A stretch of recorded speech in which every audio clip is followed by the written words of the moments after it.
Welcome back to TomGirl. I missed you guys, but I hope you had a wonderful spring break, and we're going to get right back at it. So we're back at TomGirl, where we talk all things sports, entertainment, fashion, and adventure. And today we have model, Refinery29 host, and women in STEM advocate, Daron Dean. Stay tuned. You're tuned in to AfterBuzz TV, the ESPN of TV talk. Now, let the buzz begin. All right, so happy to be back at it. Hey guys, I'm JJ Jurgens, and tonight I have an amazing TomGirl, Daron Dean. Welcome, Darren. Thank you so much. I'm so excited to be here. Thanks for having me. Me too. I was telling you before that I was so excited when I was researching you because I was just going down the line and it was like one thing after the next. It was just like TomGirl, TomGirl. Oh, we're going to talk about that. I know. Totally fits our brand, right? Yeah, I love it. It's amazing. So this is going to be great. Yeah. Let's first start talking about your modeling career. Yes. How did you get started in modeling? Yeah, so that's kind of funny, actually. My mom, being the wonderful stage mother that she is, and I say that with a very endearing tone because I feel like she just knew that I could do something like this, and I never even thought this was in the realm of possibilities for somebody like me. So anyways, Torrid, it's a plus size brand. They have like a model search every year. So when I was a senior in high school before I went to college, I was like, oh mom, they're having a modeling contest. That's funny. That'd be funny if I joined. And she's like, no, you have to join. Like, you have to enter. So I was like, okay, like, I'm not going to tell anybody else about it. I'm just going to join. Pretty much only tell my mom, not tell my friends, because this could be embarrassing if I lose. So anyways, I entered and I ended up being one of the winners. And I got flown to LA to do like a runway show. And from that, my first agency saw my photos and they're like, hey, we want to sign you. So I was like, okay. And pretty much ever since then, that was like 2009. Ever since then, I've been modeling. So. And you're with a different agency now. Yeah, so I'm with an agency in LA, Natural Models LA. They're absolutely amazing. The founder, she also is a plus size model, and her whole thing is healthy is the new skinny. So we have models ranging, I think, from like 6 to 20. So we have basically the full spectrum of women at our agency, which I think is awesome. And we have all different backgrounds and ethnicities. So it's really great to be part of an agency that really sort of encompasses what a woman is and all different types of women. It's great. Talk about your process along the way from that first agency to this one, and then kind of finding your footing and your style in this world. Yeah, honestly, it was really hard because when I first signed, I was a teenager. So I was like, oh, this is amazing. Like, I'm going to get signed and I'm going to then be on runway shows every single day. And that's not how it works. And I think for me, because I just didn't even know what I was doing, didn't really know about the industry at all. I was pretty lost for a while. I'm not going to lie. And I think it's important to note that, not everybody in this industry has the, right motives, I'll say. This is an agent or this is an industry where people want to make money and they need to make money off of you. And they will, even if it's at your expense. So I will say that, I definitely have worked with people who didn't have my best interest in mind. And that was pretty hard. But I think after a couple years of, learning the industry and learning how it works and the ups and downs of it, and I think also staying true to myself. So I'm sure with any sort of entertainment, whether it be modeling, acting, anything like that, there is this huge emphasis on, well, how many followers do you have? Yes. And the best way for a girl to get followers is to, be more scandalous in her pictures. And that's just not my personality. Like, I've literally had pictures where I'm like, okay, this would probably get me a lot of likes, but I'm like, if I post this wouldn't be me. This wouldn't be Darren. Yeah. So I've really stayed true to myself. And, if you go to my Instagram, there's not really anything like that, because that's just, I post what I want when I want. I don't post for other people's pleasure, basically. It's for me. And I think because of that, it's been sort of like a slow sort of, push forward. But because of that, I've been able to find agencies and agents who sort of fit who I am, which I think is really, really great. Like, I think when before I got signed to Natural, I found her Instagram or her Facebook, and her whole thing was healthy is the new skinny. And I was like, oh my gosh. I was like, yes, obviously, and health can mean so many different things, and it can look, so different from person to person. So I was like, that's something I want to be a part of, because that is totally something that I'm into. And from that, I found, another agent who, she started the company on her own. And this is my this is my commercial agent. So she started the agency on her own. So it's a really small agency, and she's not really into sort of the politics and stuff of the entertainment industry. And I was like, oh my gosh, that's also something that I'm into. I don't like the politics of it. I just want to work. That's it. Yeah. And then from her, she had a friend who started a different agency for theatrical. Same thing. She started her own agency because she didn't like how things were going. And she also doesn't like the politics of it. So just staying true to myself, I think, has really helped me to find the right avenues as far as agents and stuff. And I think it's hard because you see other people getting ahead by basically selling themselves out a little bit. So I'm glad that that I stayed true to myself, because I feel like I've found people who really care for me as a human being and also want me to do well in this industry. So it's definitely been a long road, but I think, like I said, staying true to myself and, what I believe in has really helped me to find the right people, which I think is huge in this industry. And how did that feel when you knew, like, I'm sure that was difficult at the beginning, like if you maybe did those other things, you might have got followers faster, but then knowing like, okay, I stuck with what I really believe in, and now these doors are opening in ways that I can get behind and I believe in. Exactly. I think, I think the main thing is that at the end of the day, you're the only person that can go to bed and be like, I feel good about myself and what I'm doing and what I'm putting out in the world. And I can do that every single night and know that, yes, this is me. I'm not confused about what I stand for, about what I mean, about what I put out there. And that feels amazing. And I think that there's so many people. It's so easy in this industry to sort of want to sell yourself out or want to sort of follow the trends. But then, the trends change all the time. So are you just going to keep changing for everybody else? Or you're going to stay true, to yourself and, let the industry come to you. And that would be my biggest advice to people who are trying to get into like acting, modeling, anything like that, is stay true to yourself, because what you bring to the table is going to be completely different from what anybody else can.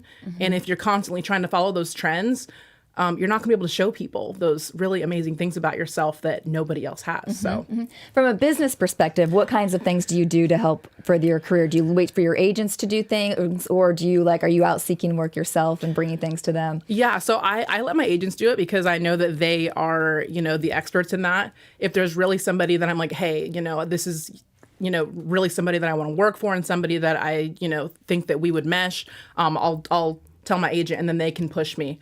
But as far as, emailing places myself, I don't really do that. I know that there are a lot of models that do that. But again, a lot of times companies want to see how big your following is, because if they post your picture and tag you, or if you post a picture, in their clothes and tag them, they want to know how many people are going to see it. I don't have a lot of followers because I don't really care about that. It doesn't make me feel good about myself. So, I just let my agents do that. I just let them handle it. That's why I have them. I'm like, I trust you. And, I have really amazing agents and people behind me. So I trust them to do all that hard work. And they've done a great job, because you've had some great clients like Kohl's, JCPenney's. Talk about some of your clients that you've worked for. Yeah. So my first ever client was Bon-Ton, and that's basically like a department store in the Midwest. I've worked with Kohl's. I've worked with JCPenney. I've done a couple campaigns for JCPenney, which was awesome. I've worked for Walmart. And then most recently I worked for Nike, which was huge. That's like the very, when I first started modeling, I was like, okay, that's who I want to work for. That's who I want to work for. And it was kind of cool how I got it, because as a model, you go to all these different castings and, you never get it, or you go to the same casting. Like I've been to a Nike casting probably 3 or 4 times. And this one, I didn't even go to a casting. My agents were like, okay, send us a video of you running and send us a video of you stretching or whatever. And then, that same day, and then that same day, they're like, okay, they want to book you for 2 days. So I was like, okay, I'm not same really, day. Yeah, I'm like, I don't know how that worked, but I'm not going to question it. So sometimes, you can go to castings for the same company a couple different times, and, for some reason or another, there's a different producer, there's a different, somebody involved that, sees you and you fit, whatever vision that they're going for. So that was huge. That's like the coolest thing that I've done so far. What was the shoot like for this? Yeah, so that was really cool. So the running picture outside, we got to go to Griffith Park, which if you're not in LA, that's just a really huge, pretty famous park in LA. So that was cool. And then for the yoga shots, we were actually in a studio kind of near downtown. So it was really cool to be around. I mean, and we had a bunch of different girls that shot that campaign as well, and they were ranging in sizes too. So we had like straight size, which if you don't know, that's I think 0 to 2, maybe 4, and plus size is anything 6 and above, which to me it sounds crazy, but yeah, Yes. 6 and above is It's considered crazy. plus size. So whatever that means to you. But yeah, so we had a bunch of range of sizes as well, which was cool to see that, you know, you don't have to be, 130 pounds and like ripped to be fit and to be healthy and to work out. So to see that being promoted, that's really huge because I've always been plus size, but I've always been active.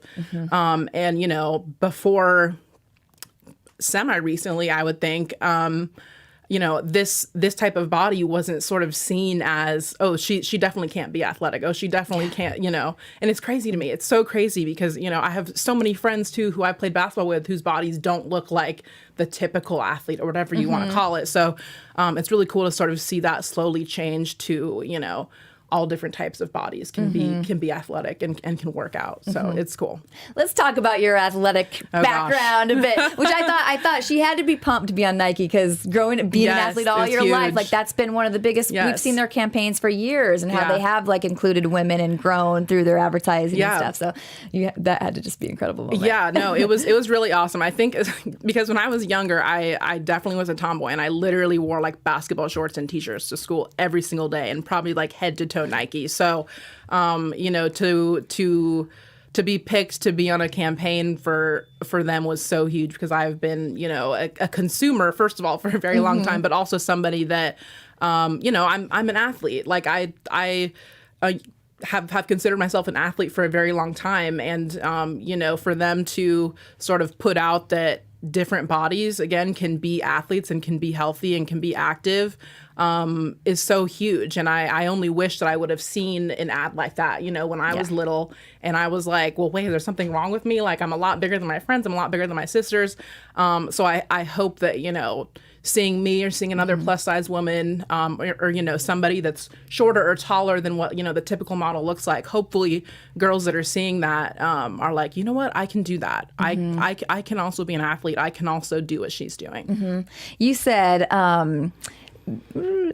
that playing a college sport is one of my proudest accomplishments because such a small percentage of people do it, and I stuck with the dream even when people said I couldn't. Tell me about that. Yeah, being a college athlete and, because you told me that you played basketball, it's really hard. It's hard to play a sport because, you're expected to give 110% to that, but you're also expected to give 110%, in your schoolwork too. That was really, really hard. And, whatever level you compete at, it's going to be difficult. Whether you play at a community college, whether you play at, at a 4-year school, or, if you're a graduate student, it's going to be hard no matter where you go. And again, there's not a lot of people that are able to complete both. So, being able to say that, yes, I was a college athlete and yes, I also got my degree as well at the same time feels really, really amazing.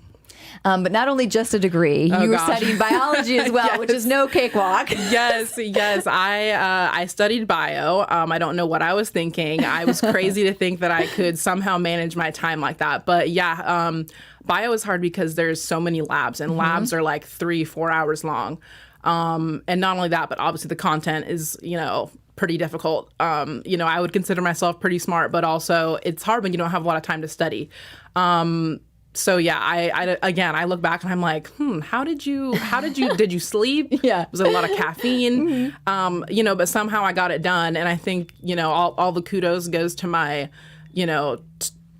mainly to my mom for teaching us work ethic. When you start things, you finish them. I think having that mindset and, learning that when I was really, really young helped me a lot in my adult life with pretty much everything that I do. So. And how has being able to manage your time like that between practice and school? Yeah. And how has that helped you now with your career? Yeah, so it has helped a lot. I would say, right now I'm actually in nursing school, so I don't have a lot of time, but I also have my show. And I also, model too when I have time. So knowing how to manage your time is huge, I think, in any industry that you're in, but especially when you are in an industry where you don't have time and things can be last minute. So yeah, I've definitely learned a lot of life skills, I would say, by playing a sport and also, finishing my degree. Do you have any favorite moments from being on the team in college? Oh man, so many. Well, okay, so my freshman year of college, I actually went to the East Coast, and that's where I met my best friend. So that was by far my favorite moment of my freshman year. And then after that, I transferred to school back, towards home in Portland, Oregon. And I believe it was my second 2 years there, we went to the NCAA tournament. And that's been my goal ever since I was little, to go to the NCAA tournament. So I think those are my favorite moments. But also, when you're part of a team like that, those people become your family for the rest of your life. So I'm still in contact with a lot of the people that I played with, and I see them, whenever I go home. So having that lifelong friendship it's really like a family is something that you can only get when you play sports. I definitely don't take that for granted. That's huge. There's also, I think sometimes as great as college sports are, sometimes there are some downtimes too. I think like you talked a little bit about when you went to the East Coast, it wasn't necessarily working out for you. But you stuck it out and you waited and came home after the end of the year. Talk about that a little bit. Yeah, so I say that's like my dark year. That's my dark year. We all got them in college or something that happened. So if you went to college, there's like a little bit of a dark period at some point in time. It's not a big deal. So I am from Washington, and I was like, you know what? I'm just going to leave Washington. This place is too small. I'm going to go to the East Coast as far away as I can. So my mom, me, and my younger sister drove across country. And, everything was great. And then, when it was time for them to leave, I was like, wait a minute. Like, I'm literally on my own now, and I have no idea what I'm doing. So not only that, but I felt at that particular school, I didn't really fit in that well. So I felt pretty isolated besides my best friend that I had there. And that was a pretty new feeling to me, because I didn't really have issues making friends. I have been, part of band, part of basketball, soccer. So I had tons of friends in high school. So this was a pretty new feeling to me.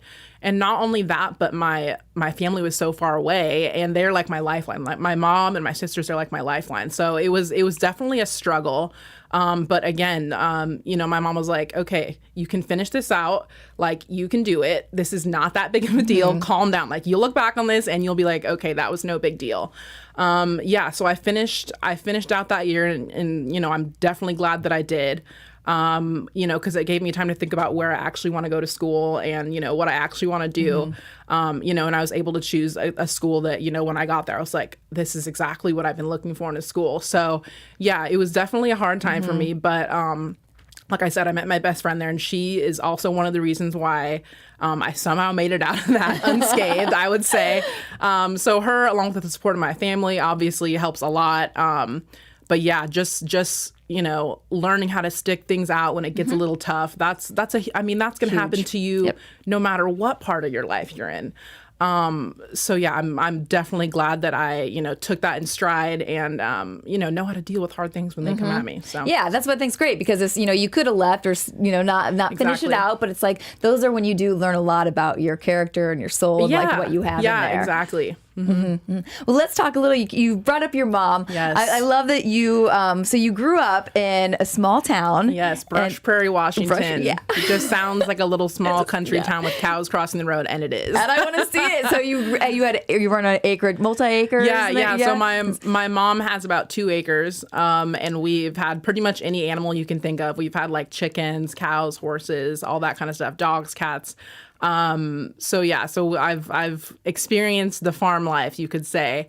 But it was a lot of fun. And, when I was really young, the internet wasn't like a huge thing yet. It was still the dial-up where it had, you took 10 minutes just to get on. And once you're on, what do you even do? So my mom would kick us out of the house a lot and be like, you know what, go outside, like leave me alone. So we had to like make up our own fun, basically. And, living on that much land, there's a lot of things to do. I loved catching bugs, frogs, like any animal I could catch and just like hold. I loved that. And, in my family, it's been known, if you see an injured animal, you bring it home when you nurse it back to health. So a lot of that happened at my mom's house, to her dismay, probably, that we'd bring in all these wild animals to her house.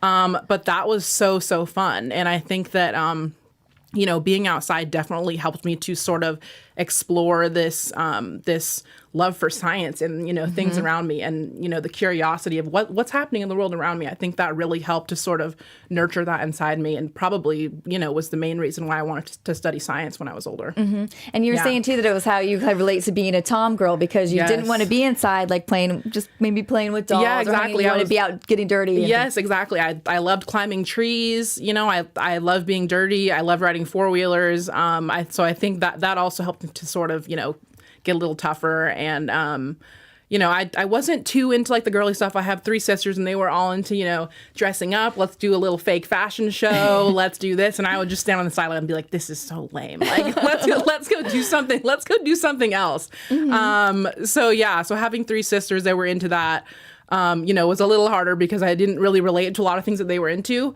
But yeah, it was still a ton of fun. And I think growing up with 3 sisters as well was quite interesting. Fighting over clothes, fighting over hair straighteners, fighting over all this stuff, but we're close now. But I definitely miss those times of just, being forced to go outside and make your own fun because now, anything you want, you can get it with, one click of your phone. Yeah. So things are a lot different now, and I see parents that are giving their kids iPads and all this stuff, which is totally fine. Times are changing, but I'm like, wow, like what would it have been like if I wasn't forced to go outside?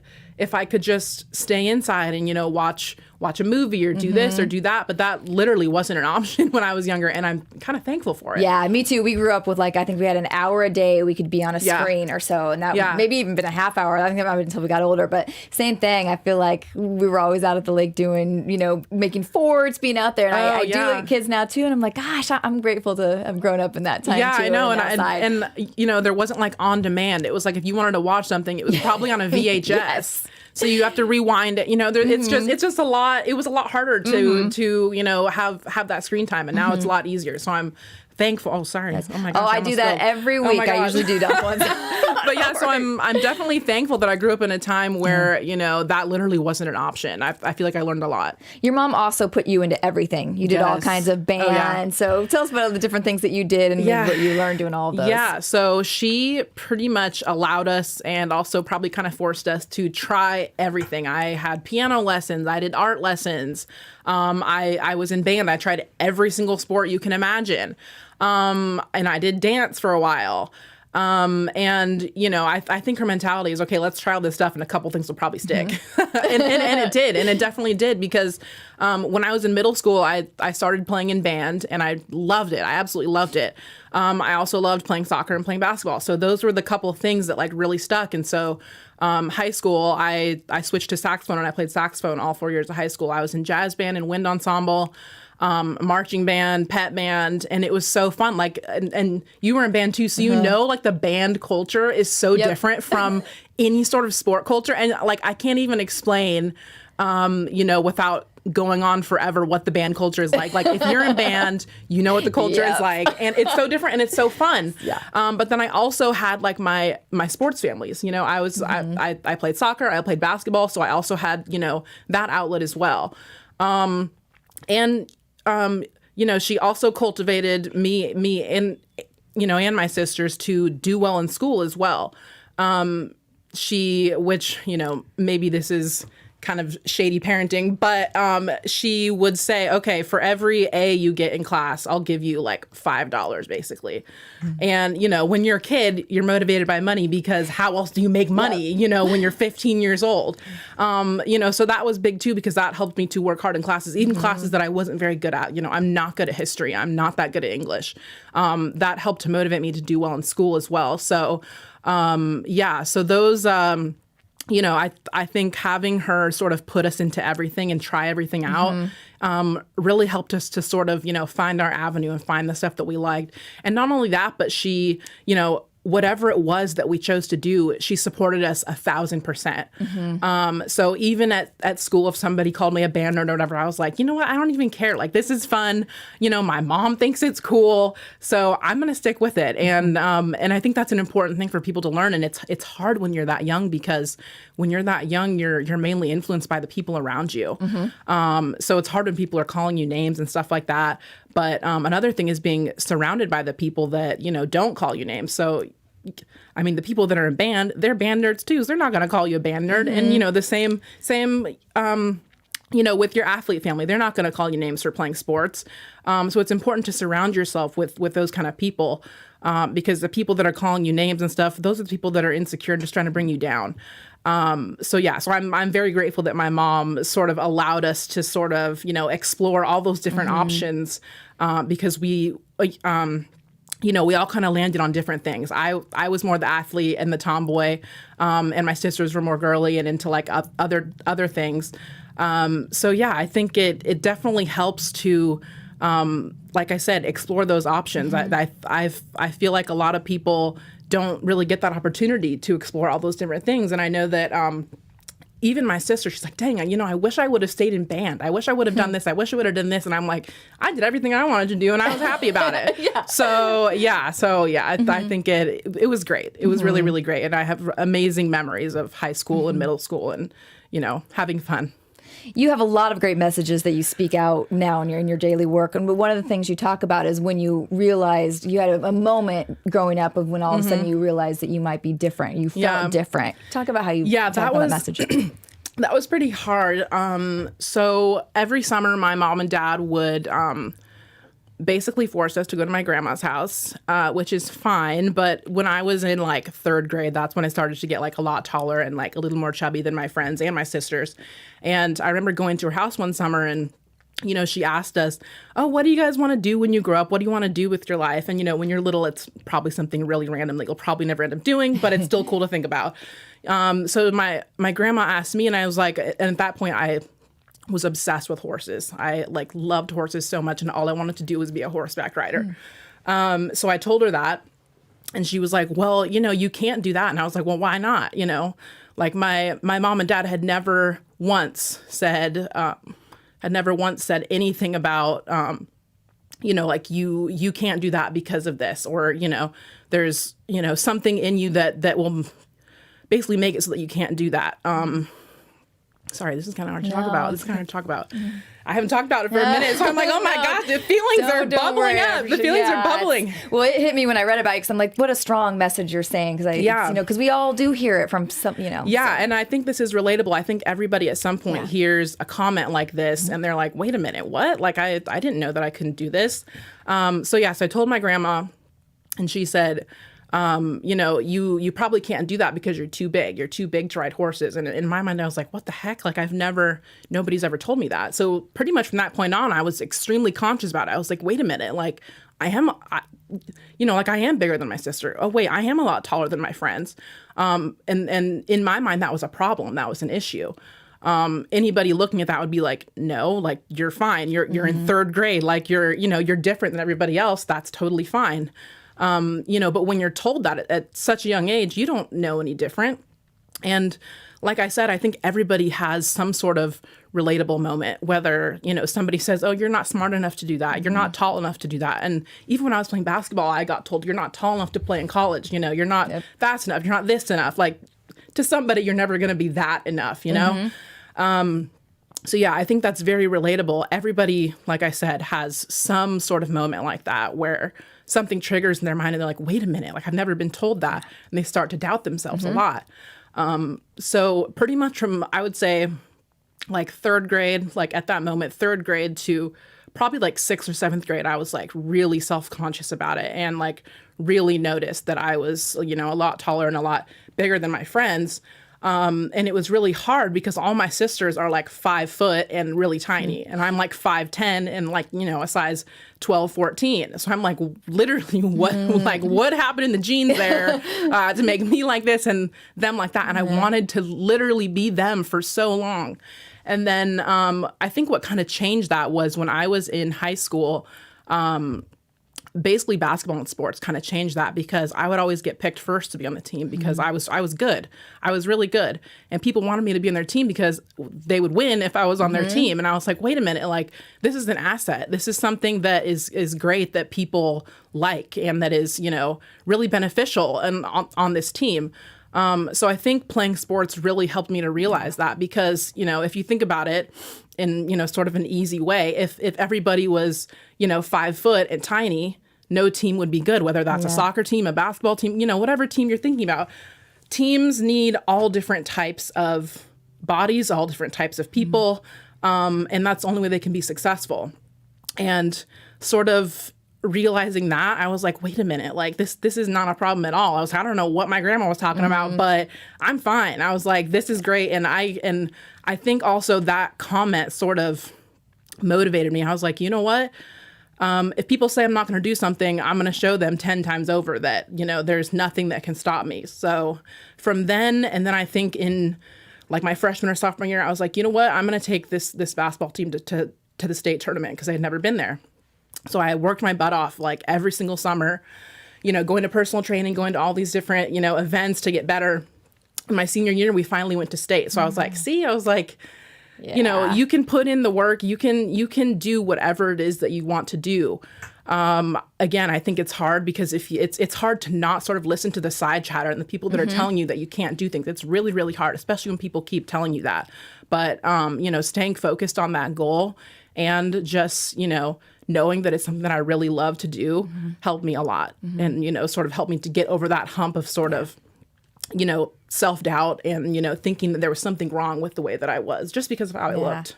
Yeah, people don't realize how when they say things like that it plants that seed and it just can grow the self-doubt. But I do think that's one thing I love about sports is I think you can find your confidence in there. And when you're on that court or that field or whatever, I feel like that stuff is just gone. You don't think about those people, exactly. like you're just in it and it's just freeing. It really is a different world. And I think also that's how I felt about bands too, because nobody cares about what you look like in band. They just care if you can play your instrument good, So I think band also helped as well, but especially sports, mainly because they needed somebody tall and strong.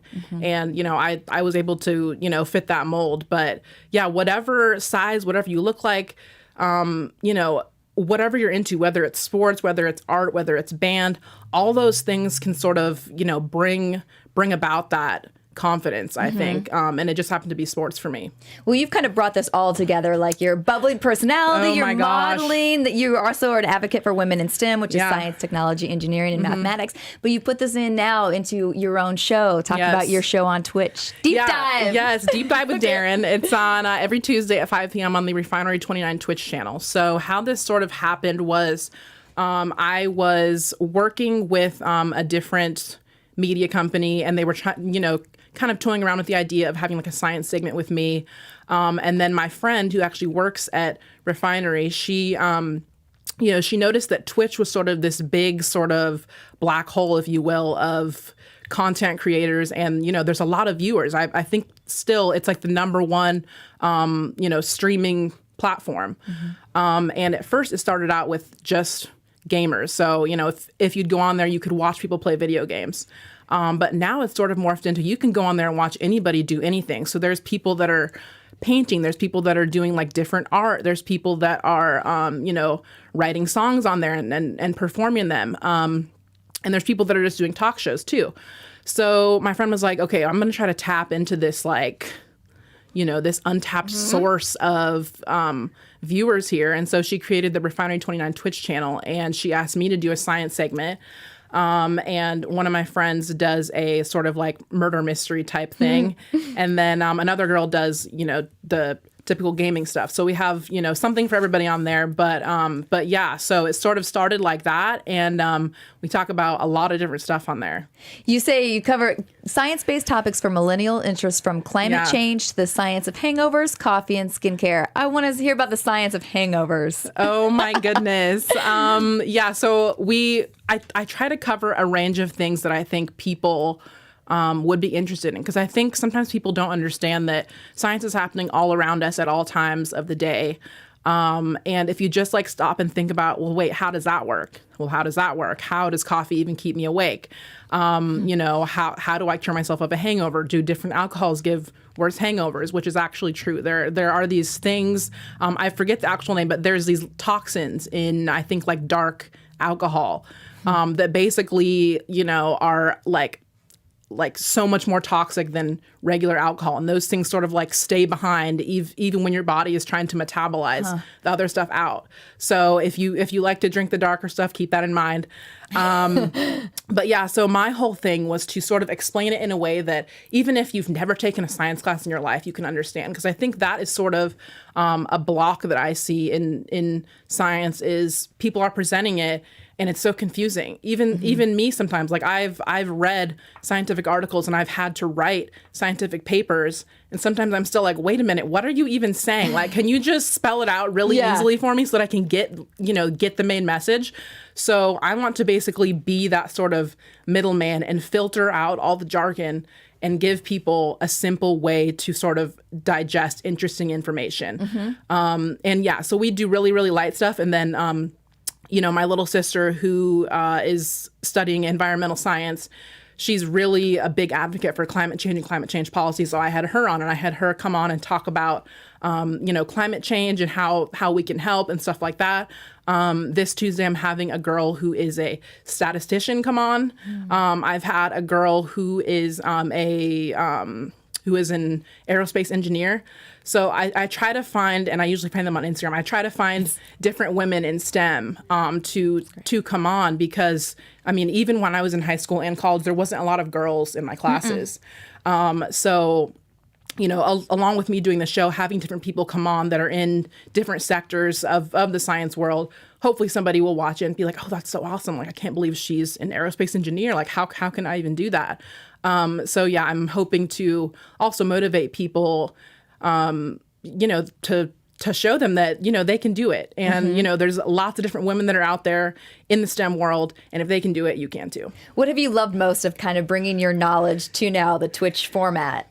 You know what? That's a good question. I think trying to find ways to explain really complicated topics in an easy to digest format, I feel like that's the most fun for me. Because like that's how I am as a person. I'm really, really laid back. And I don't like, all the extra noise and the jargon. So I think that's the most fun thing for me, is trying to figure out ways and different metaphors that I can use, to explain things. Like, that's how I explain how coffee keeps you awake, right? So there's these things in your brains called receptors, and they're basically like a lock. Okay, so there's these keys that, when you put them in, they're the only ones that fit. Okay, and these things accumulate throughout the day, and they make you tired. So when they get onto the receptor, they open up and they tell your body that you're tired. Caffeine fits in that receptor, but it doesn't open the lock, right? So it's a key that fits, but it doesn't open the lock. So it basically tricks your body into thinking that it's awake, which is why I feel that crash a little bit later in the day. So yeah, so trying to figure out, little metaphors like that it's like, oh yeah, I know exactly how that works in real life. Love it. Yeah, trying to figure out things like that. That everybody can understand, because I think understanding science and also just understanding how important it is in the world, even if I can get somebody excited about coffee or the drink they had last night, that's a win for me, because that's one more person that's like thinking about it in their brain. Yeah, I think it's fascinating, because I think you're right. The way science is presented a lot when you're younger, you do, like, sometimes if it's over your head or you're not sure, but like, it's fascinating. I've watched your show, and to hear the way you break it down and in a fun way, and with fun little videos and pictures and stuff, behind. Yeah, exactly. Got to have a couple visuals. I'm definitely a visual learner, so I'm like, okay, got to have some pictures, because I can't learn without pictures. And I know there's other people out there like that. They can't learn without photos. So got to have those in there.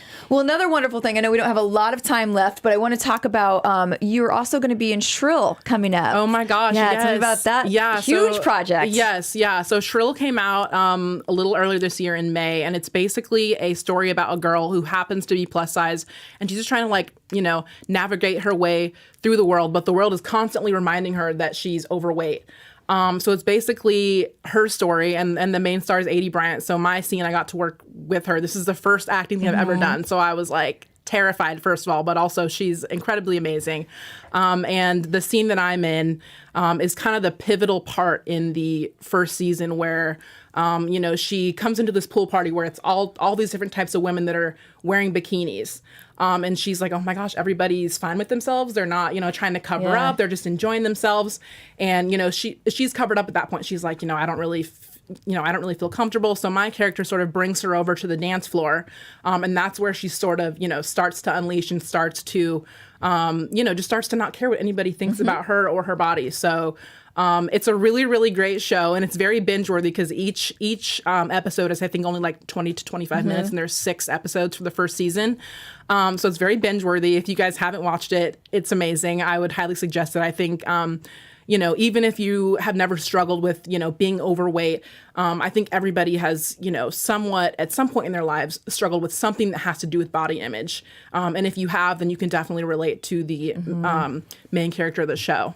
And such a great project. I mean, it's got like powerful names like behind this, Lord Michael's, Saturday Night Live, and Elizabeth Banks have been part of it. Yeah, it's a great show. Yeah, director from Portlandia, right? Yeah, and another one from Glow. Yeah. Oh, yeah. Yeah, I love Glow. So yeah, it's a great show, and it's so great that it was actually recently just renewed for season 2. Right. So, it's a really, really amazing show. I highly suggest it, not just because I'm in it, but because it has a really, really great message, and it's really funny, too. It's so funny, and it's so clever. So, yeah, definitely watch that if you guys haven't watched that yet. All right. Well, before I let you go, I'm going to do a quick game. Okay. Just short questions. You can, All right. I'm ready. So this is called the Deep Dive with Darren. Oh, no. All right. So what's the biggest risk you've ever taken? The biggest risk I've ever taken was probably packing up my car with my dog and moving to LA. Your dog is so cute, too, by the way. He's cute. He's cute. What's too his much. name? Wally. Wally. Yes. I love it. When was the last time you were scared? The last time I was scared, you know what? That's a great question. I was a little bit nervous coming into the interview today just because I didn't really know what to expect. That's probably lame. But probably the last time I was scared was before my last exam in nursing school, which was a couple weeks ago. So. And this wasn't scary, right? No. Pain-free. Good. Pain-free. All right. What's a goal you want to accomplish? A goal I want to accomplish is become a nurse practitioner. Yes. Your go-to pick-me-up song. Go-to pick-me-up song? Ooh, that's a good question. I really like Shake It by Metro Station. It's so old school. What's a sport that you have not played yet but would like to learn or try? Let's see. A sport that I have not played but would like to try. I would love to become somewhat good at tennis. That's one sport I didn't try when I was younger. And Serena Williams makes it look amazing and so fun. So that's definitely something I'd like to try. I agree with you on that one. My dad was a tennis coach and we never played it. Oh my gosh. Now I'm like, that's the one that's kind of a lasting one too. You can play that for, pretty much as long as you can. Yeah. Are you a golfer? No. Oh my gosh. I can't. Yeah. I will just say no. I'll just say no on that. All right. A last question. What is something that your fans would be surprised to know about you? Oh man. I think people would be surprised. I think people are always surprised when I tell them that I play video games. I love playing video games. I have a PS4. So that's definitely something people are surprised about when I tell them. What's your favorite game? My favorite game right now is Assassin's Creed. If you guys know what that is, then you know. But yeah, Assassin's Creed is my favorite right now. Awesome. Yeah. Well, you're fantastic. I just tell everybody where they can follow you and anything you have coming up next, if there's things they can look out for. Yeah. So my Instagram is Darren, my first name, Daron.Alana, Alanna. My Twitter, I think, is Daron frickin' Dean. And then I'm on Refinery29's Twitch channel doing Deep Dive with Darren every Tuesday at 5 p.m. You can find that at twitch.tv/Refinery29. Let's see, those are my socials. Anything coming up every Tuesday I have my show, and that's kind of like my main focus right now, other than, doing random modeling jobs. So definitely check me out on Tuesday. It's great because it's really dynamic. You can make an account and then you can chat with me live. That's what I love. Yeah. Is it's really interactive. So make an account and chat with me. Let me know that you saw me on here so I can say hi to you. Make a whole night of it, guys. You can watch her at 5, then you can turn over and watch this at 6. Oh my gosh, you can have it's meant 2 to hours, be. right? It's Perfect. meant to be. High five. All right, guys. Thanks again for watching this week. We will see you here again next week. Have a wonderful week. Bye. Our founder, Kevin Undergaro, and me, Maria Menounos, would like to thank you for tuning in to AfterBuzz TV. Remember, we're not just the first, we're the biggest in the world, and we're the only destination for all your favorite TV shows. Whatever you crave, we've got it. So go to AfterBuzzTV.com and check out our lineup. Buzz you later. The views expressed herein are those of the hosts only and do not necessarily reflect the views of AfterBuzz TV or its owners or principals.